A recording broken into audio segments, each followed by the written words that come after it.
अभी अभी बड़ी खबर आ रही है उत्तर प्रदेश के संभल से। यहां एक महिला को अपने 2 बॉयफ्रेंड के साथ मिलकर अपने कारोबारी पति की हत्या के आरोप में पुलिस ने गिरफ्तार किया है।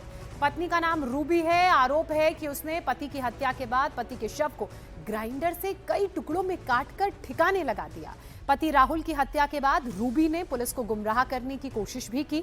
पुलिस थाने में अपने पति के लापता होने की शिकायत दर्ज कराई। फिर मामले की जांच कर रही संभल पुलिस को 27 दिन बाद एक नाले में पॉलिथीन में बंद एक डेड बॉडी मिली, जिसके कई टुकड़ों में काटा उसे गया था। इसके बाद पुलिस मामले की जांच में जुटी तो हैरान रह गई और कई खुलासे हुए, जिसके बाद पुलिस का पत्नी रूबी पर शक बढ़ा। पुलिस ने जब रूबी से पूछताछ की तो रूबी ने अपना गुनाह कबूल कर लिया। इसके बाद पुलिस ने रूबी और उसके बॉयफ्रेंड को गिरफ्तार कर जेल भेज दिया है। इस वारदात ने मेरठ के मुस्कान कांड की यादों को ताजा कर दिया। मेरठ में मुस्कान ने अपने बॉयफ्रेंड साहिल के साथ मिलकर अपने पति की हत्या की और फिर उसके शव को नीले ड्रम में दबा दिया। संभल में पत्नी ने अपने पति की हत्या के बाद उसके शव को ग्राइंडर से टुकड़े करके अलग अलग जगह जंगलों में फेंक दिया। हत्यारी बीवी कितनी खतरनाक, कितनी वहशी, और ये भी हैरानी है कि एक बॉयफ्रेंड ने दो बॉयफ्रेंड के साथ मिलकर ये काम किया। संभल के चंदौसी में ये वारदात कितनी खौफनाक है, इसका अंदाजा इस बात से लगाया जा सकता है कि इस बैग में मृतक राहुल के शरीर का कुछ हिस्सा ही बरामद हो पाया है। पुलिस ने नाले से मृतक राहुल का धड़ और हाथ का एक टुकड़ा बरामद किया। सिर रामघाट पर गंगा नदी में बहाया गया था। रूबी ने अपने 2 बॉयफ्रेंड के साथ मिलकर पहले तो राहुल के सिर पर रॉड और हथौड़े से हमला किया। जब राहुल की मौत हो गई तो ग्राइंडर से शव के कई टुकड़े किए।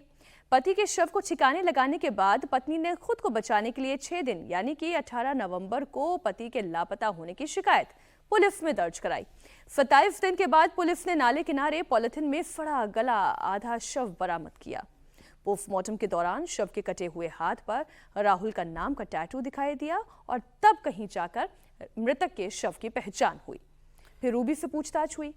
पुलिस जब राहुल के घर पहुंची तो वारदात में इस्तेमाल की गई लोहे के रॉड, तख्त और हीटर पर खून के सूखे धब्बे मिल गए हैं।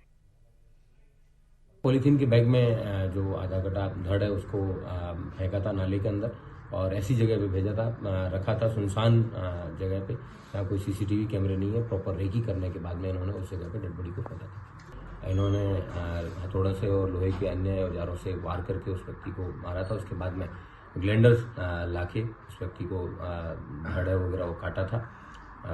एक पार्ट को है उन्होंने नाले में फेंक दिया था और बाकी को उन्होंने राजघाट में जाके वहाँ पे प्रवाहित कर दिया था। 18/11 तारीख को 18 नवंबर को रूबी नाम की एक महिला ने गुमशुदगी दर्ज कराई थी और उस महिला के द्वारा बताया गया कि उसके पति है वो कहीं गायब हो गए हैं। उसके कुछ दिन बाद में यहाँ एक नाले में एक डेड बॉडी मिली जिसमें उसके पाँव नहीं थे, हाथ नहीं थे, सिर नहीं था। इस तरह की अधकटी जो डेड बॉडी है उसको पुलिस ने सबको कब्जे में लिया, उसका पोस्टमार्टम कराया, उसका डीएनए भी प्रिजर्व कराया उसका, और फॉरेंसिकली उस बॉडी को पूरा एग्जामिन किया गया था। उस बॉडी पे राहुल नाम लिखा था।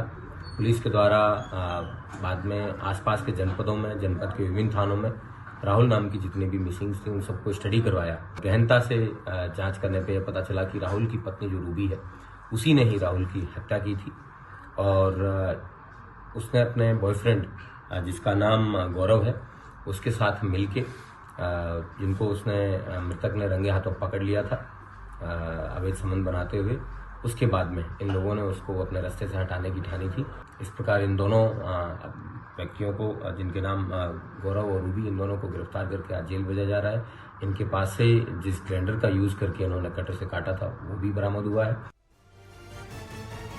तो एक तरफ पुलिस गौरव और रूबी को उनके गुनाह की सजा दिलाने की बात कह रही है, वहीं मृतक राहुल की नाबालिग बेटी अपने पिता के कातिल के लिए फांसी की सजा की मांग कर रही है।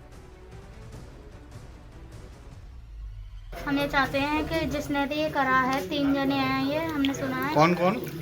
अभिषेक और गौरव और रूबी। रूबी कौन है आपकी? जी हाँ, मम्मी है। मैं ये चाहती हूँ जिसने भी मेरे पापा के साथ करा है उसे फांसी होनी चाहिए। जो खूनी है ना हमारे पापा का, उसे छोड़ा जा रहा है। कौन? ये अभिषेक जो है उन्हें छोड़ा जा रहा है, जो खूनी है हमारे पापा का, और जो खूनी नहीं है उन्हें पकड़ा जा रहा है। अब हम ये तो कह नहीं रहे हैं कि हमारी मम्मी को छोड़ा, हमारी मामा को छोड़ा, ये तो कह नहीं रहे हैं। लेके जाओ, तीनों को लेके जाओ, तुम तीनों को फांसी दो, कुछ भी करो, पर तीनों को सजा मिलनी चाहिए ना। हमारे सहयोगी अभय पराशर इस खबर पर जुड़ गए हैं। अभय, बड़ा ही खौफनाक ये मर्डर है, पुलिस की क्या कार्रवाई है? देखिए, बिल्कुल खौफनाक मर्डर मीनाक्षी, और तकरीबन 1 महीना हो गया। 1 महीने से लगातार पुलिस को बरगलाने में लगी हुई थी रूबी नाम की ये जो महिला है, जिसकी 10 साल की बच्ची है और अपने पिता की मौत पर ये इंसाफ चाह रही है, फांसी चाहती है जो आरोपी हैं।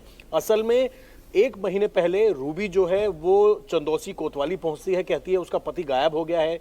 इन्वेस्टिगेशन आगे लगातार बढ़ाई जाती है, राहुल को ढूंढने की कोशिश की जाती है, लेकिन कुछ पता नहीं लगता। उसके बाद नाले के पास से कुछ बॉडी के पार्ट्स मिलते हैं, जिसमें हाथ, जो कटा हुआ हाथ होता है, उसमें राहुल लिखा होता है।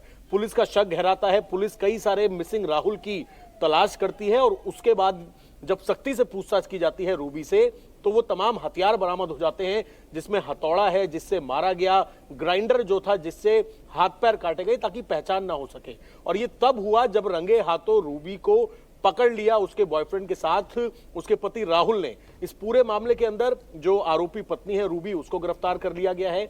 दोनों बॉयफ्रेंड, जिसमें गौरव नाम का बॉयफ्रेंड है, एक और उसका दूसरा बॉयफ्रेंड था, उसको भी पकड़ लिया है। जो रिकवरी करनी थी वो सब बरामद कर दी गई है और पुलिस की कोशिश ये है कि सारे सबूत मिल गए हैं, जिस तरीके से मेरठ वाले केस के अंदर देखिए, मिले सबूत थे, तो सारे उन मिल तमाम गए हैं, सबूतों लेकिन के अभी हिसाब हम से पीड़ित की बेटी को सुन रहे थे। बेटी का ये कहना है कि 2 लोगों को पकड़ा गया है, अभिषेक को अभी पकड़ा नहीं गया है और वो तीनों को फांसी की सजा देने की मांग कर रही है। बहरहाल आगे इस पर आपसे और जानकारी लेंगे। शुक्रिया आपका।